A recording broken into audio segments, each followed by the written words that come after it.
Ser ou não ser? Pergunta o príncipe no 9º item que eu destaco. Qual é o sentido de ser ou não ser? O verbo to be, vocês sabem que em inglês pode ser tudo. Pintar, serzir, remendar, bordar, adicionar. O verbo to be é o primeiro e único verbo que os professores de inglês ensinam a vida inteira na escola. Porque ser ou não ser pode ser traduzido, como fazem alguns tradutores recentes, por existir ou não existir. Cada época diz uma leitura. O próprio Hamlet dá uma pista ao dizer a Horácio que ele entregaria de bom grado seu coração a um homem que fosse senhor das suas emoções. Porque uma pessoa passional é uma pessoa perigosa. Domínio de si. A pessoa que tem domínio de si, pensa o príncipe, é a pessoa que jamais se ofenderá.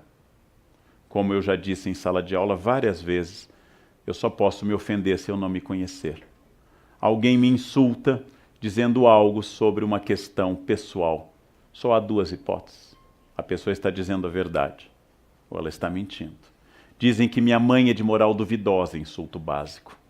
Eu reflito sobre a biografia da minha mãe e não constato na biografia dela nenhuma indicação de que ela tenha tido moral duvidosa. Pelo contrário, sua aparência nas fotos, nunca sorrindo, é de alguém que foi fiel a vida inteira a um único marido.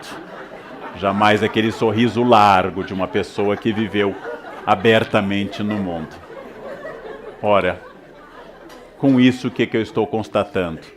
Dizem que minha mãe é isso. Ela não é, logo eu não posso ficar ofendido. E se ela fosse, também não poderia ficar ofendido. Alguém no trânsito me grita algo sobre uma opção sexual possível que o motorista que eu fechei interpreta que eu tenha. Duas hipóteses. De fato eu tenho e não me ofendo. Ou de fato eu não tenho e não me ofendo. É como alguém me gritar careca e eu digo, bom, você vê. Né? É sinal de que você é dotado da visão. Ou seja, o estoicismo de Hamlet é o estoicismo de quem se conhece. Quem pode ofendê-lo? Quando Polônio lhe pergunta o que o senhor está lendo, ele diz, palavras, palavras, palavras. E o Polônio vai começar a perceber que, debochando dele, Hamlet não perdeu a razão, mas está num outro tipo de sabedoria. Um homem que domina a si é um homem a quem Hamlet entregaria seu coração. A consciência moderna nos leva ao grande mal da modernidade que ninguém resolveu e Hamlet apenas destapou essa pequena caixa de Pandora, a solidão estrutural da consciência moderna. Somos seres solitários. Sempre fomos, mas a consciência coletivista medieval dava a sensação de uma cristandade no Ocidente, de uma unidade, de um Deus que por todos zelava, de uma sociedade igual religiosamente. A modernidade trouxe a diversidade religiosa e a diversidade política. O inferno, vai pensar Sartre no século XX, está nos outros, diz uma de suas personagens numa peça entre quatro paredes. Sartre e Hamlet chega à consciência de que eu estou inevitavelmente isolado na minha consciência. E a necessidade do mundo nos oferecer coisas novas porque eu não tenho nada a interagir com o mundo. Por que é que o príncipe Hamlet lê apenas um livro toda a peça? E por que é que nós temos que ver Velozes e Furiosos 75, Velozes e Furiosos 86? Porque na verdade eu não vi nenhum. E não tendo visto nenhum, eu preciso que eles se repitam. Como eu não tenho de fato amigos, eu tenho 3.000 no Face. Como eu não tenho uma vida interessante, eu fotografo tudo na minha e compartilho com todos. A minha solidão se insinua de tal forma, ela é tão estrutural, que eu tenho que fazer com que os outros me digam aquilo que eu desconfio, que a minha vida é uma vida que vale a pena ser vivida, através da observação dos outros. Isso não é sinal de um narciso exatamente fraco, mas é sinal de um narciso cada vez mais isolado em si, sem comunicação com o mundo, sem ouvir mais a ninguém. Já comentei aqui nesse espaço da CPFL que é obsessivo o nosso tipo de conversa. Qualquer informação que os senhores derem será respondida com a informação de outra pessoa. Eu, Leandro, sou de Aquário. Ah, eu sou de Gêmeos. Meu ascendente é Aquário, o meu é Câncer. Ninguém ouve ninguém. A solidão individual a 2 ou a 3 é a norma de todas as pessoas. E celebramos essa variedade de coisas, porque exatamente nós temos cada vez mais dificuldade em estabelecer algo significativo e orgânico. O príncipe se sente mal na corte de Elsinor, porque ninguém em Elsinor lhe diz a verdade.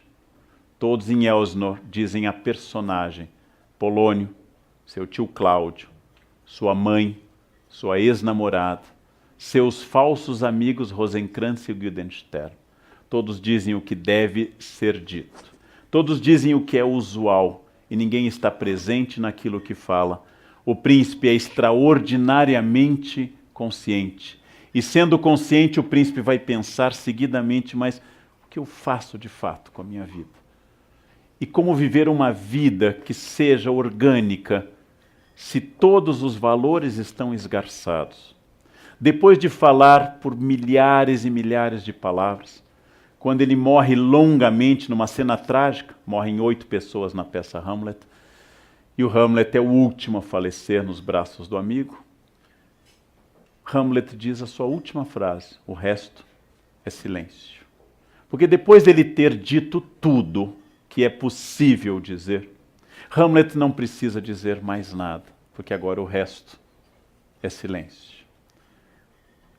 O que Hamlet parece dialogar conosco é que se as dores que nós inventamos, dores financeiras, dores físicas, dores de problemas familiares, fossem o disfarce de uma grande dor maior.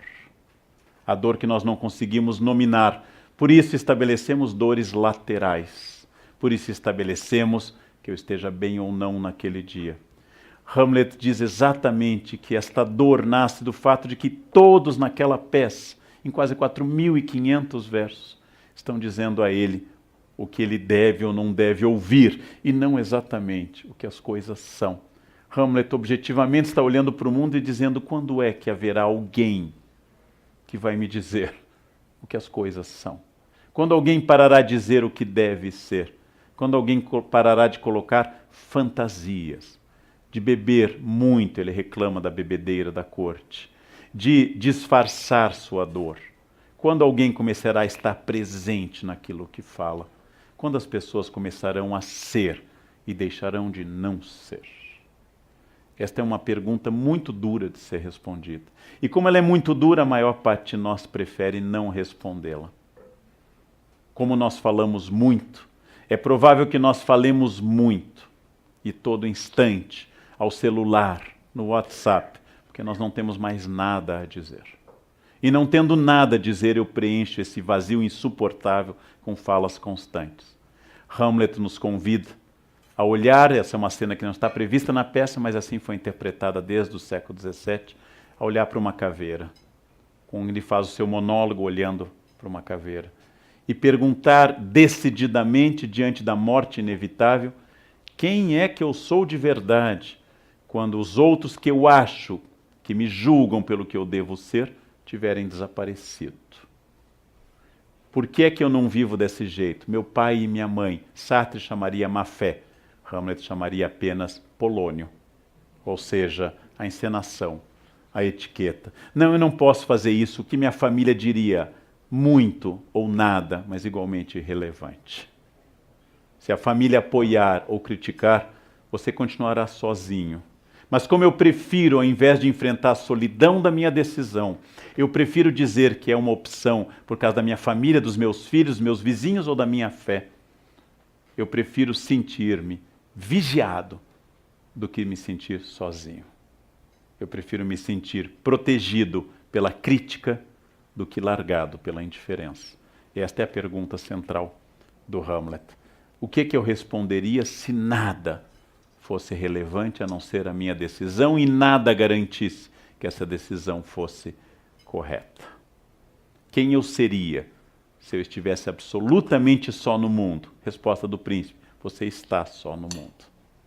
Até porque sua vida será sempre solitária, com outros solitários ao seu redor, dando opiniões sobre eles, e você interagindo, dando opinião sobre si.